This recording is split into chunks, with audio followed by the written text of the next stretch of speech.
नमस्कार दर्शकों, आज मैं आपको सुनाऊंगी गंगा सागर की कहानी।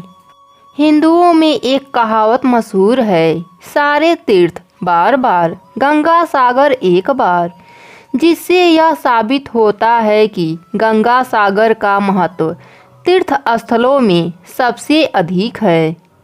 गंगा सागर या सागर संगम वह बिंदु है जहां पावन गंगा सागर से मिलती हैं। इसका उल्लेख महाकवि कालिदास के काव्य रघुवंश में मिलता है।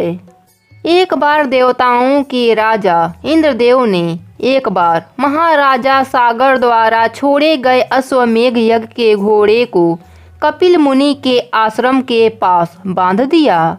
राजा के 60,000 पुत्रों ने मुनि को घोड़े चुराने के लिए जिम्मेदार ठहराया। इससे मुनि को क्रोध आ गया और उन्होंने राजा के पुत्रों को श्राप देकर भस्म कर दिया।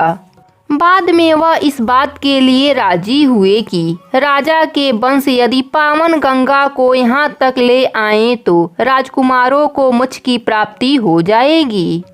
कई पीढ़ियों के बाद इसी वंश के राजा भागीरथ ने अपने तपोबल से गंगा से यह आश्वासन प्राप्त किया कि वह सागर द्वीप पर जाएंगे, लेकिन वह जब स्वर्गलोक में मृत्युलोक पर आए तो उनकी वेगवती धारा को नियंत्रित करने के लिए कोई वहां उपस्थित हो। भगवान शिव ने हिमालय में गंगा को अपनी जटा में धारण किया।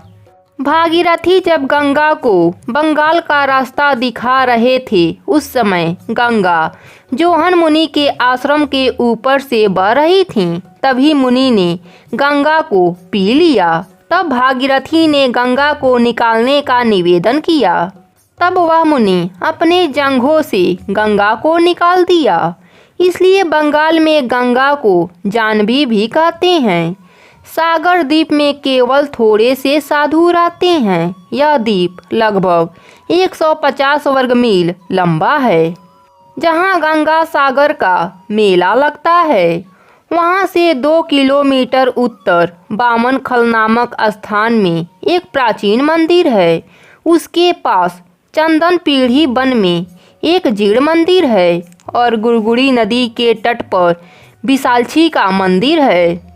पहले यहाँ गंगा जी समुद्र से मिलती हैं, किंतु अब गंगा का मुहाना पीछे हटाया है। अब गंगा सागर के साथ गंगा जी का छोटा धारा समुद्र से मिलता है। गंगा सागर का मेला मकर संक्रांति पर लगता है और प्रायः 5 दिन का रहता है। इसमें स्नान 3 दिन का होता है। गंगा सागर में कपिल मुनि का सन 1973 में बनाया गया एक बड़ा सुंदर मंदिर है, जिसमें मध्य में कपिल ऋषि का मूर्ति है तथा उसके एक ओर भागीरथ को गोद में लिए हुए गंगा जी की मूर्ति है और दूसरी ओर राजा संग तथा हनुमान जी की मूर्ति स्थापित है। इसके अतिरिक्त यहाँ आचार्य कपिलानंद जी का आश्रम, योगेंद्र मठ, शिव शक्ति महादेव मंदिर स्थापित है। गंगा सागर में यात्री प्रायः रेत पर ही पड़े रहते हैं।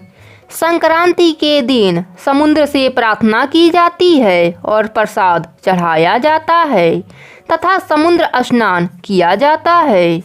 दोपहर को फिर स्नान कर मुंडन होता है। यहाँ पर लोग श्राद्ध पिंड दान भी करते हैं। इसके पश्चात कपिल मुनि के दर्शन करते हैं।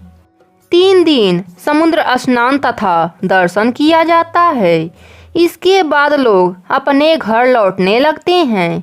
5वें दिन मेला समाप्त हो जाता है। गंगा सागर में मीठे जल का अभाव है। पीने के लिए यात्रियों को पीने के जल की व्यवस्था होती है।